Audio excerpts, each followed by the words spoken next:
Slowly, I ease my head down, foot still perched on the toilet, and I see the hair. The hair that should be on the strip.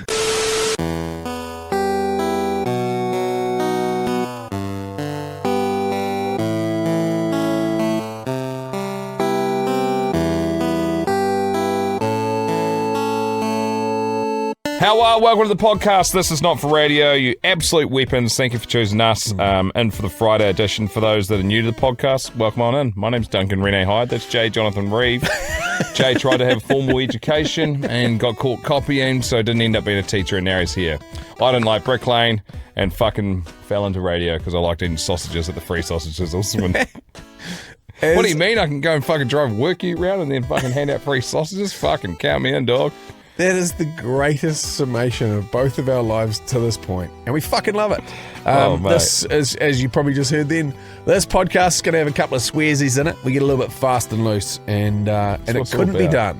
Could not be done without the legends at Jim Beam. Yeah, the world's number one bourbon, number one spirit in New Zealand. Back from backyard get-togethers, post-match bevies. Raise a glass to good times. Thanks, Jim Beam. Great company. Bloody great bourbon. Yeah, we're super stoked to have them on board. Today is a cracker. There's an old boy who has a little bit of a Crook Book. If you're new to this, you probably won't understand. A couple of years ago, we used to do this thing called the Crook Book. It'll make more sense when we read it out. Also, a fucking cracking war story to start things off from Duncan Rene Hyde, and a very, very, very special guest who's travelled all the way from Whakatane in the Bay of Plenty to... which is what, 3 hour drive from here, 3.5, 4 hour drive? Yeah. I followed... Yeah, wait till you hear this bloke's voice. And he is as fresh as it gets. Like, he is straight out of the hills, straight into the studio.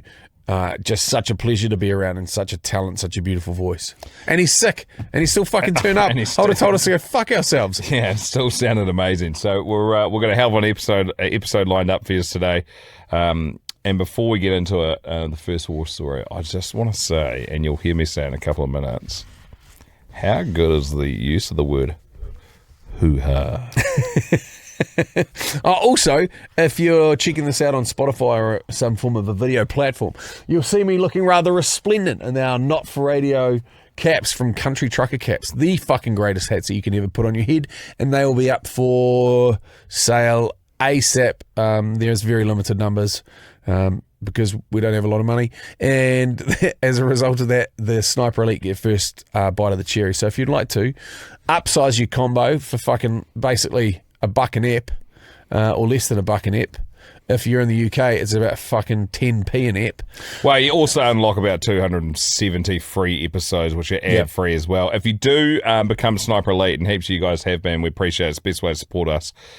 Do it through supporting casts. So there's a link there, and you can do it through Spotify, you can do it through Apple, but it works out better for us if you do it through supporting casts. Yeah. Even if you want to jump over from, say, Apple to supporting casts, every little bit helps keep the lights on here. So yeah, really cool shit. So those people get first crack at those hats. They are sick. If you ever want to send us a yarn description of this episode, we'll have all the links. You can send us a voice memo if you want to. Very easy to do that. You can send us some of the little bits that play, like we call them listener sweepers, but when listeners are saying you listen to Not For Radio. And if you want to send us a written yarn, there's a place for that too.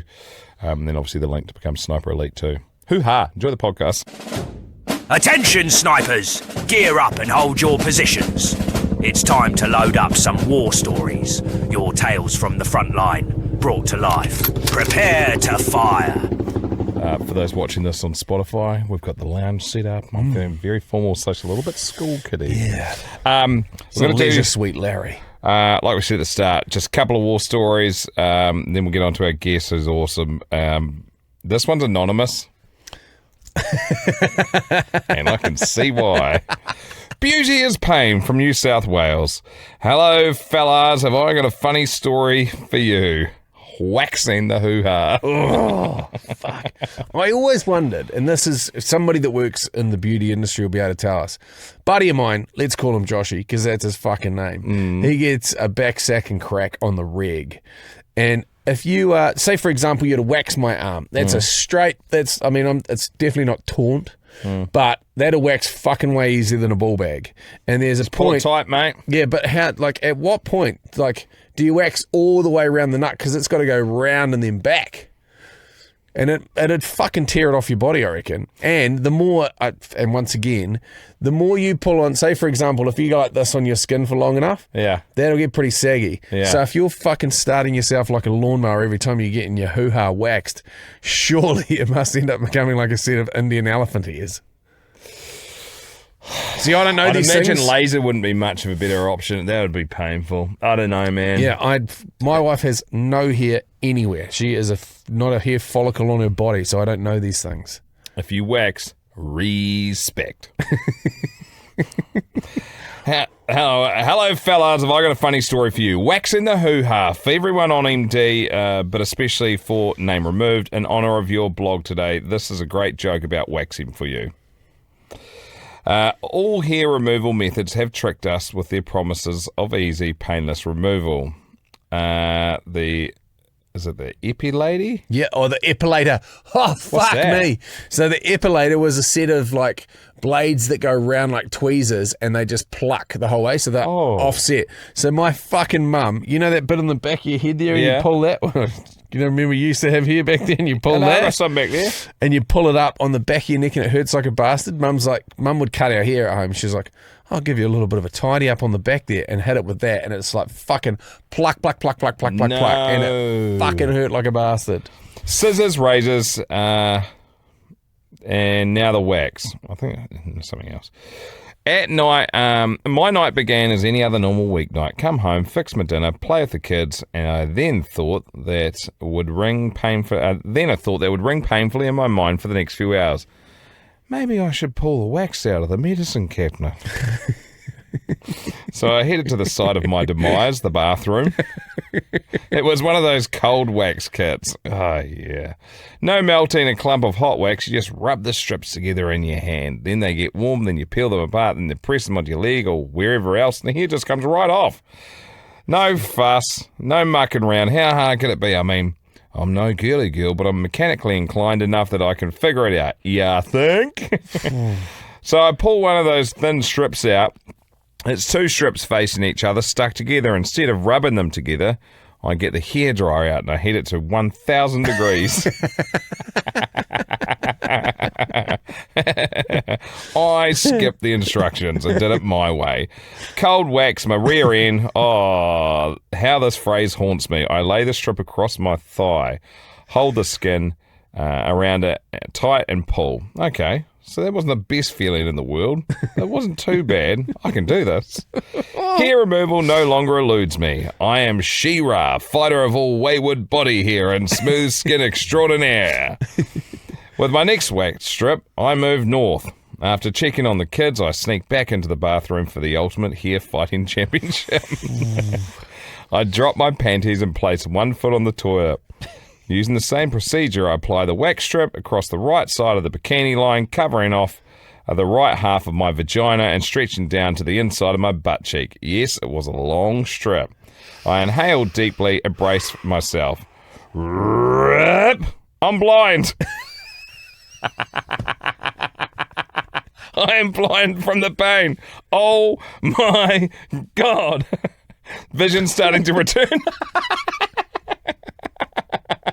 Fuck that. I noticed that I've only managed to pull off half of the strip. Shit. Another deep breath. Rip. Everything is swirly.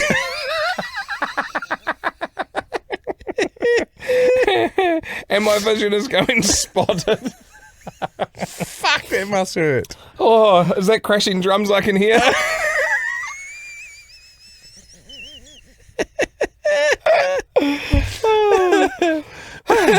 Okay, back to normal. I want to see my trophy. A wax-covered strip with my hairy pelt that has caused me so much pain sticking to it. I want to revere in the glory that is my triumph over body hair. I hold the strip up. Wait, there's no hair on it. Oh, fuck. What's she fucking up to? Where's the hair? Where's the wax? Slowly, I ease my head down, foot still perched on the toilet, and I see the hair. The hair that should be on the strip. I touch. I am touching wax. Shit. I run my fingers over the most sensitive part of my body, which is now covered in cold wax and matted hair. Then I make the next big mistake. Remember, my foot is still propped up on the toilet.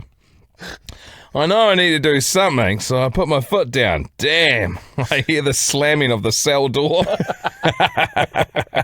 Vagina sealed shut. Oh, fuck. But sealed shut. My penguin walk around the bathroom trying to figure out what to do and think to myself, oh, please don't let me get the urge to poop. I may head off. My head may pop off. Hot water. Hot water melts wax. I'll run the hottest water I can stand in the bathtub. Get in, immerse the wax in the wax-covered bits, and the wax should melt. I can gently wipe it off. Right? Wrong. I get in the tub. The water is slightly hotter than used to torture prisoners of war or sterilize surgical equipment. I sit. Now, the only thing worse than having your nether business glued together is having them glued together and then glued to the bottom of the bathtub. Fucking hell, this is shambles. And scalding hot water, which, by the way, doesn't melt cold wax. So now I'm stuck to the bottom of the bathtub. Oh, shit. God bless the man that convinced me that I should have a phone in the bathroom. I call my friend thinking surely she's waxed before and has some sort of secret of how to get me undone. It's a very good conversation starter. So, my butt and my hoo-ha are stuck to the bottom of the bathtub. There is a slight pause. Like a remora. She doesn't have a secret trick, but does try to hide the laughter from me, which is nice. She wants to know exactly where the wax is located on the bottom. Are we talking cheeks or hole or what? She's laughing out loud by now. I can fucking hear her. I give her the rundown and she suggests that I call the number on the side of the box. Yeah, fucking right. I'd be the joke of someone else's night. While we go through the various solutions, I resort to scraping the wax off with a razor. Fuck it. That would be really low on the list of what I'd be attacking. Not a good choice. I've never done this before, but this is not a good choice. Fuck that. Nothing feels better than to have your girly goodies covered in hot wax, glued shut, stuck to the bathtub in super hot water, and then dry shaving the sticky wax off. By now, my brain is not working. Dignity has taken a major hike, and I slip into the glazed donut land. My friend is still talking to me as my hand reaches towards the saving grace. The lotion they give you to remove the excess wax. What do I really have to lose at this point? So I rub some on and oh my fucking God! The scream probably woke the kids, scared the chickens out of my shed, but I don't really fucking care. It works! I get a hearty congratulations from my friend and she hangs up. I successfully remove the remainder of the wax, then notice to my grief and despair, the hair is still there. Fucking all of it. So I shaved it off. Heck, I'm numb at this point. Next week I'm going to try hair colour. Quick note, this is not my personal experience, but it's been floating around here in Australia. Have a good one. Wow, fuck, that's elite. God. That's great. That is magic. It's exactly what we were looking for. Oh, boy. Exactly how it would go. Friggin' hell. Frig. Hey, you remember ages ago we used to do a segment called The Crook Book? Yes. And we actually legitimately had this fucking book, and it was like real hard to get your hands on. I think it was like back in the day when there was like fax machines. Yeah. Some fucking weirdo here in New Zealand kept all the grubby faxes that came through, and it was just a book of all them written down into a book. And it was like there was two versions. We had 1 and 2 stuck together. Yeah. Then people would send us Crook Books to read out, which is essentially like jokes and just random anecdotes and stuff. There's one, if you scroll down there, number 7 there, Joe. Yeah. It's from Julia McDonald. Juliana. And so, Juliana, if you have been waiting for us to read this out, this will be 2 years old. Sorry. Yeah. Do you got a bit on? Yeah, we've always got shit on. Do you know what? This morning, And I got out of bed, and then got the kids ready and shit, got them off to school and stuff, and then came back, and I fucking Dixie had made the bed. She always makes the bed. I couldn't give a fuck about whether or not the bed's made. It's going to get messy that night anyway. Well, see, you're a savage. No, because when I hit the hay, I'm just fucking out. I'm not like, oh, this is nice. I just pull it up, comfortable, out.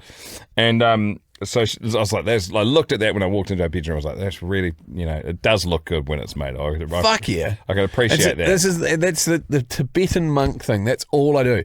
That's literally sometimes the only thing I achieve in a day is making the bed. Yeah, well, I achieve heaps of other shit, so I don't even need that in my life.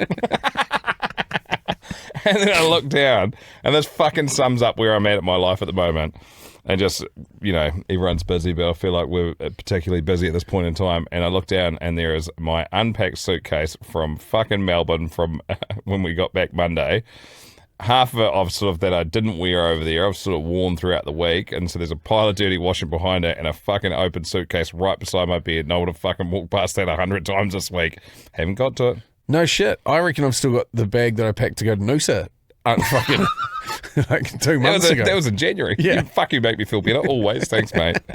There's like a thing, like a ADHD thing. It's like the suitcase that you bring home from holiday, and it just goes through day by day. And it's exactly that. You just open it up. It's in the middle of everything, but you step over it, and then it ends up becoming like a coffee table, and you just sit there and you have your dinner on it or whatever, but you won't fucking take it and put it away. And then eventually you go, fuck, I've got to put this thing away. I get annoyed at myself for it. I should be better. But anyway. Hey, I've managed to wipe my own ass this morning and feed myself, so... Fucking winning. Tiger blood. Tiger blood. So, Juliana McDonald, here's your fucking Crook Book that you sent us. My grandfather had a habit of telling people about things he did when he was younger, and gosh knows how he brags. And over the years, he started making up stories based on his current age. Some years ago, he arrived at our family's lunch saying that he was dating a woman much younger than him, and that he went to see the doctor because he wasn't doing the job very well. This is how he told us. He explained, "Look, doctor, my girlfriend is much younger than me, and I want to marry her, but on the first... I feel fine. On the second, I start to get tired. Oh, fucking hell. On the third, I get cramps and chills, and on the fourth, I faint." "But how old are you?" he asked. 91, my grandpa replied. "And at this age, what more do you want?" "I want to get to the 5th floor, which is where she lives."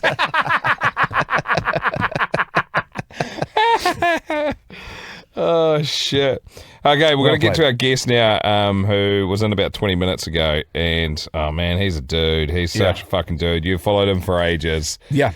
Started doing, and we did go into it in the chat, but he started doing covers and for a long time, actually. And then they started getting some traction once he started slapping them up on the TikTok.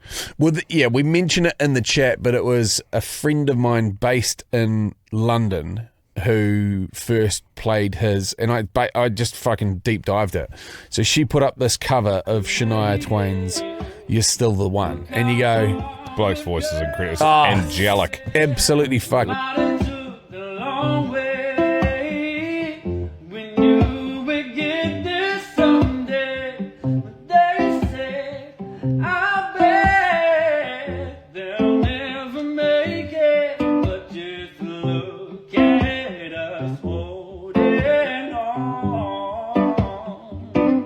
An absolute honour and a privilege. I have been stalking this massive hammered hunk for the best part of probably 2 years now, all the way from the coast, just down the road from where I'm from Whakatane to Wehi. Kia ora e kari. Cheer my boot. It is so good to finally get you in here. And also, we're going to cover a bunch of stuff today, but just to probably bring it all the way back.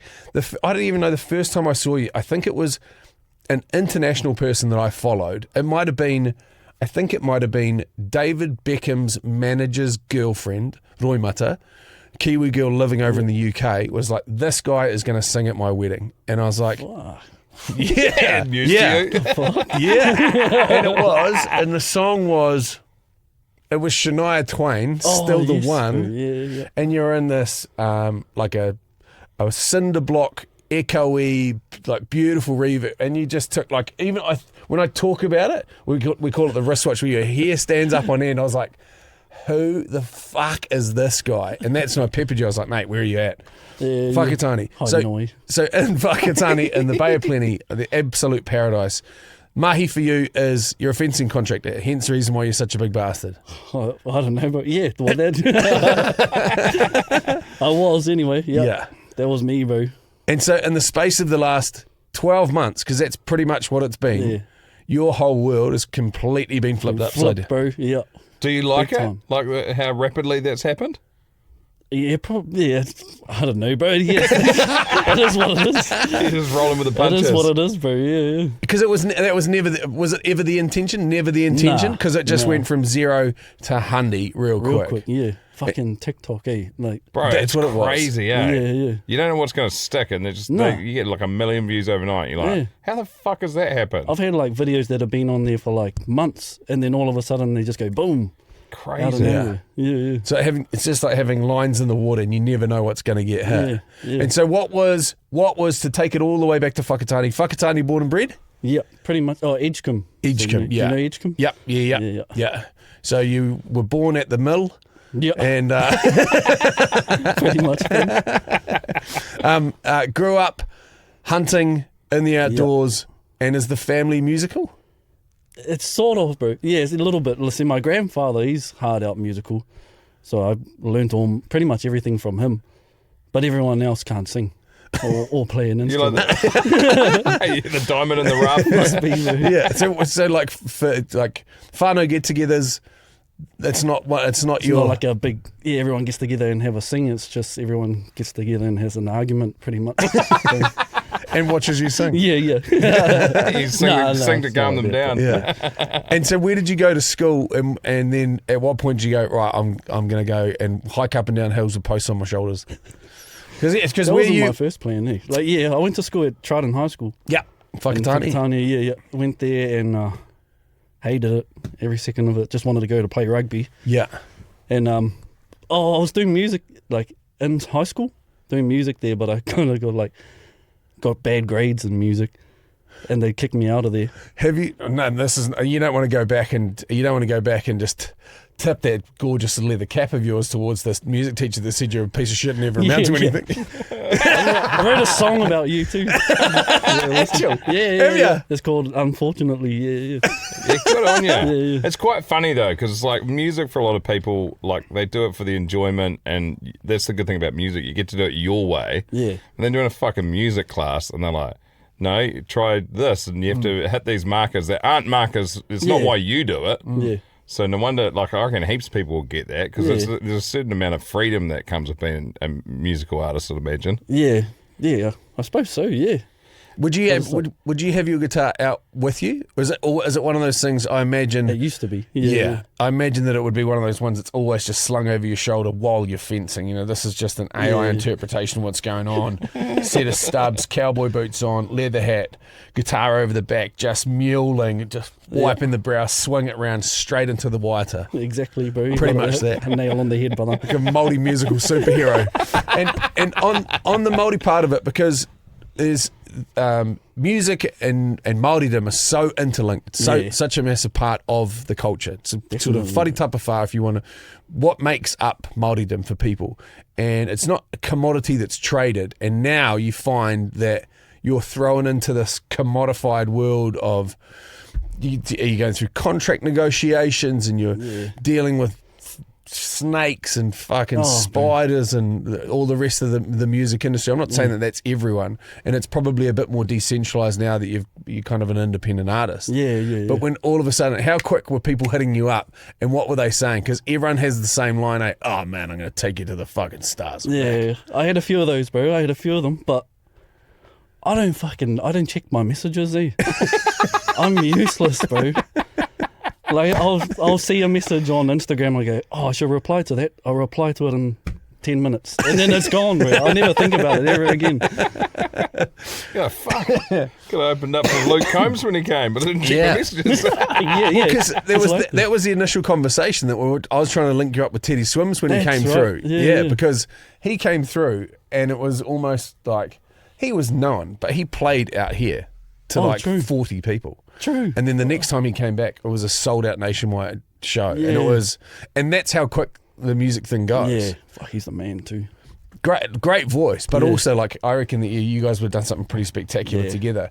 You have gone from where you were recording onto the big stage. How have you found that as a transition? The big stage, but that because fuck, bro, my first ever show was at the start of this year. Yeah, First time being on stage ever. on And I was a like, stage. Yeah. Oh, like I had done little. I was in a band in high school. That's Yeah. a whole nother story though. What was that band? What music were you playing there? Like reggae stuff, reggae rock type shit. Yeah, But nah.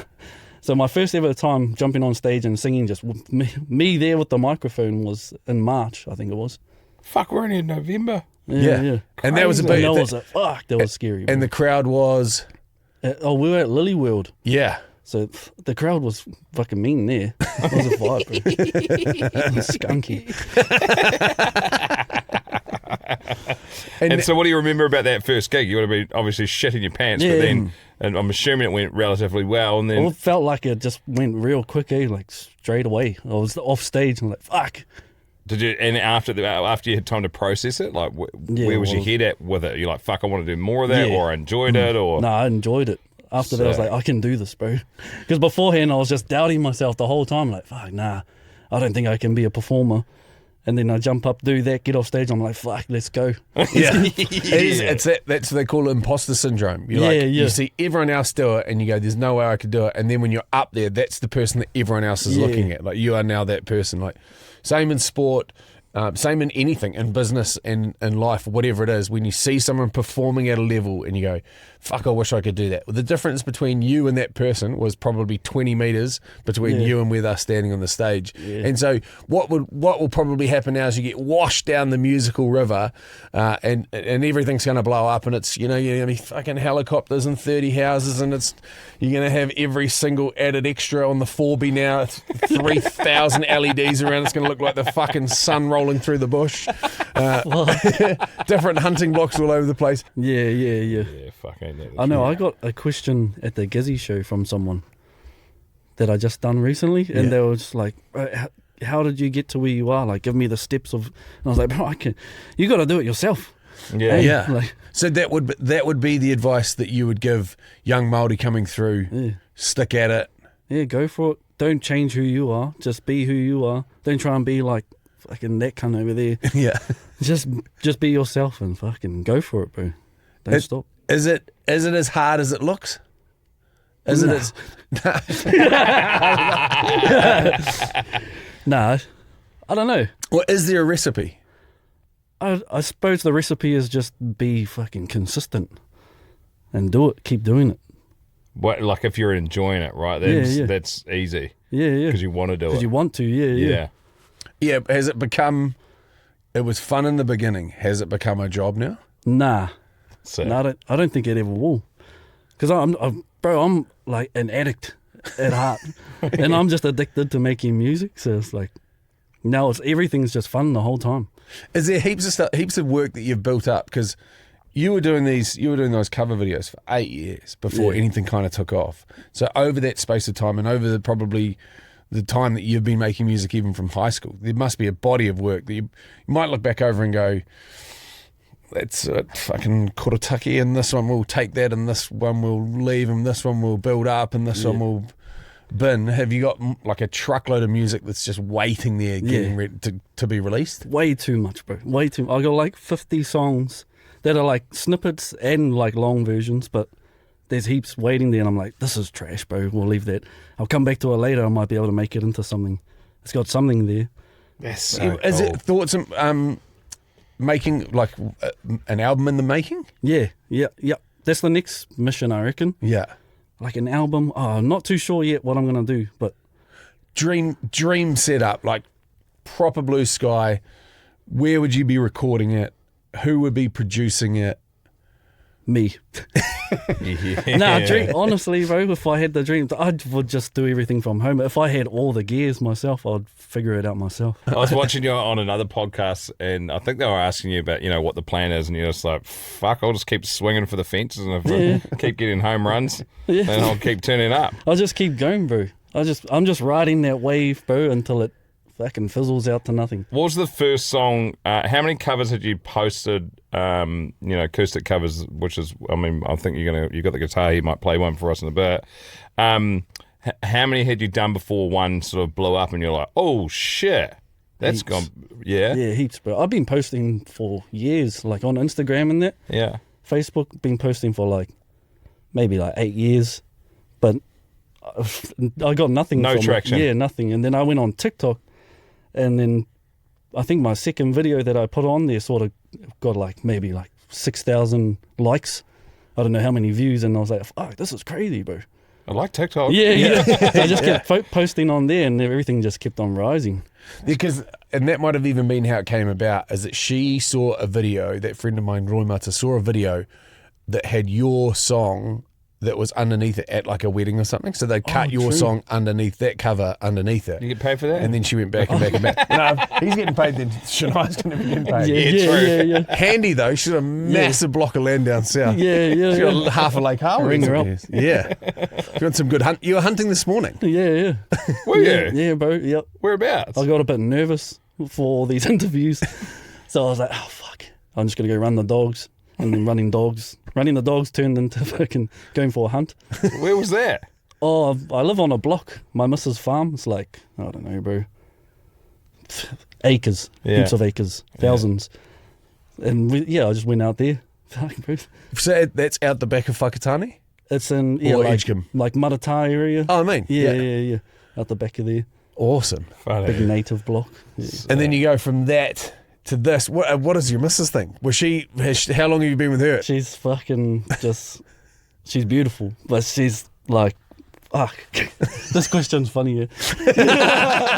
So you've been with her for a while. Yeah, 12 years. Oh, Yeah. wow. Yeah, been married for like 7, so. Congrats. Man, nice work. Yeah, that's wicked. So what's the plans? Because you've got a new single which is out today. Yeah. And then plans for summer, because obviously this is when everyone wants to be out and about. Yeah. Are you going to be sticking around home, or are you? Because this is the other thing that you're going to quickly experience, is that the best time to be at home is summertime. Yeah. And the best time to be making money with music is summertime. So it's that give and take. Nah, I got no summer this year at home. Yeah. No Blue Lakes camping this year, babes? Nah, bro. You're on a hell of a tour. Like, Yeah. do you want to run through the lineup that you? LAB first. That's that tour. That's fucking crazy, bro. How cool's Joel and the crew? Bro, they're awesome, bro. I love them. Yeah. They're the best. And I'm excited to like meet Stan. Have you not met Stan yet? Nah, I haven't met anyone. Mate, well, You're the most famous people I've met. fuck, that's a low bar. That's a low bar. Well, because Stan was talking to me about you as well. Oh, true. Yeah. Well, because he's from Tamapahori. Oh, yeah, true. Yeah, so he's just up the road. Down the road, yeah. But because there's what a collection of voices out of the bay. Yeah, I know, eh? Something in the water. Just Something, obviously I yeah. wasn't drinking enough, or maybe not drinking enough water. It was too much piss. You're playing with Nesia Mystic as well, eh? Yeah, bro. I'm excited for that one. Fuck, that's so nostalgic for Yeah, me. I know. So what did you grow up listening to? Because you would have grown up probably listening to Stan. There's a little black Yeah, box. yeah.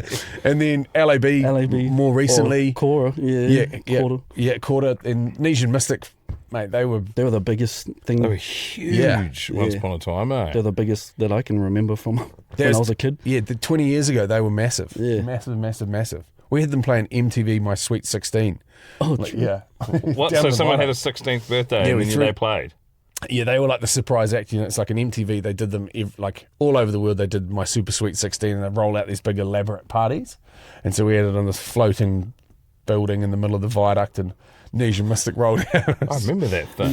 Yeah, crazy. Crazy. But that's because they were the biggest at the time here too. Yeah. Well, you know that you've been doing this all day, and this is going to get rather long in the tooth, and you probably want to get it's after midday, so you're fucked in traffic heading home now anyway till about 7 o'clock. So, did you want to talk us through before you play it the new single and any of the other music that you've got coming up? This song didn't change the things about the younger me. I don't know if everyone's like this, but when you're younger, you always want to get that thing. Like, I wanted a new truck, and I wanted a fucking $100,000 salary paycheck, but I got there eventually, and it didn't change anything because I always wanted that next thing. Yeah. and then it doesn't even matter anyway because when you die, you don't even have that shit. So it's like, The idea of doesn't having change a thing. something is fucking often better than actually having it, right? yeah. Yeah, there was that. There was a guy that was talking about if you give someone like a 1 by 1 meter cell with no windows in it, they'll be like, fuck, this sucks. And after a day, I need more space. 2 by 2, no windows. Okay, this is better. This is better than before, but I want some fucking windows in here. Then you throw the windows in. Well, this isn't enough. I need more space. And then it's 4, and then it's 5, then it's 20, then it's 30, then it's 100 meters, and then you've got the whole fucking planet, and it's still not enough. Like it's just And you end up sitting in the same spot. how exactly how we're wired is just the next and the next and the next and the next. So to be able to reflect on that early doors and go, remember when you're standing on that stage. I remember when I was standing in the crowd, and then when you're hanging out with those artists, I remember when I bought that music. Or that's you're now that. Yeah. What do your mates think of it? Because there's always that real weird transition when you go from just being Te Wehi The garage party singer. yeah.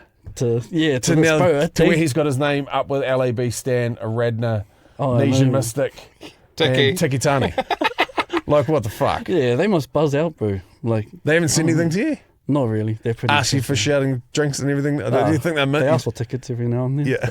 It's all good. You know a guy, you're right for that. yeah. Are you going to drop some tickets off? Because we're in no gigs in Whakatane. Nah. You should maybe get just a double pass to Rhythm and Vines and just leave them at the reception for the music teacher. And just go, That's just if you want to see me perform on the biggest festival stage in New Zealand. Understand if you can't make it and don't want to see me because you said I was shit. Chances of you singing us a song? Oh, bro, I can sing a song, bro. Let's go. Jay and Dunc, not for radio. It's Max Chickens, bro. Yeah. A long time ago, walking in the rain, dreaming about a Hilux to take away the pain. Thought I'd find my freedom and chasing down a dream. Dreamed of it, now I got it, and it didn't change a goddamn thing. Didn't change a goddamn thing. Didn't change a goddamn thing.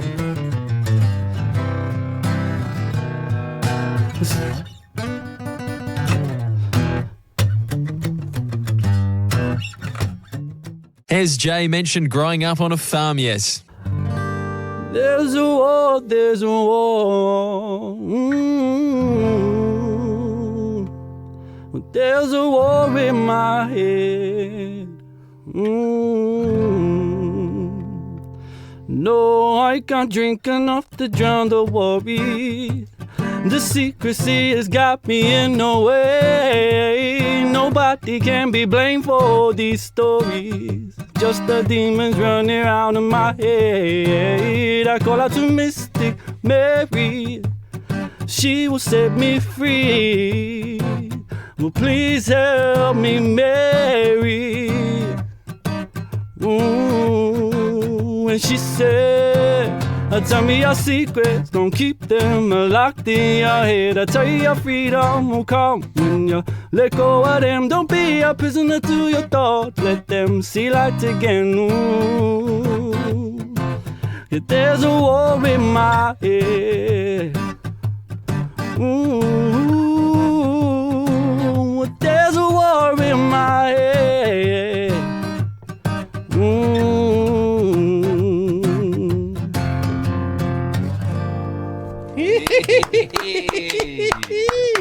Fuck, it never fails to impress me.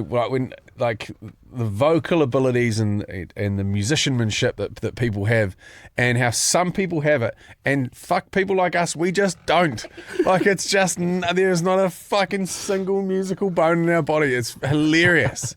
Like how genetically we are 99.99999% the same, and then there's something in there that's just like, and fucking, you're not going to be able to play shit, and you're going to have a shit voice, and you won't be able to count, and your handwriting's going to be shit. You know? Mate, it's been so mad. Thank you so much for coming in. Thank you so much for performing, and so proud of you. I hope that you get a chance to realise, you know, like the moves that you are making and how epic it is, and bringing your talents to all of these people, and particularly being one of those, whether you like it or not, a role model for rural Māori. Like, you know, like it's all good being urbanised and having all these opportunities, but self-made on your own in the back blocks of Whakatane, just with a guitar and a talent, and it's a beautiful thing for somebody to be showing this from the other side of the planet before we even see it in our own backyard is a fucking disgrace, and we need to be able to do more to support people like you. So appreciate you, man. How can we find out where we can see you? You got tour dates coming up? I got heaps of tour dates in Jan and Feb coming up to announce. So listen out for those ones. Link in bio. Link in bio. Like and subscribe. Link in bio. I appreciate you fellas, bro. Well done. Enjoy the ride. Thank you. Just fucking starting, boy. Let's go. Jay and Dunc, not for radio. It's Max Chickens, bro. I think that's one of those chats that in 5 years' time we'll be like, remember then? Because he's going to be a fucking superstar. Yeah, he's got, and the sweet spot where he is operating at the moment, in between that reggae, country, crossover, like he's just such a great bloke. Like, you talk about a man who has it all already, and even the fact that he, you know, that's his song. So cool. Yeah. So cool.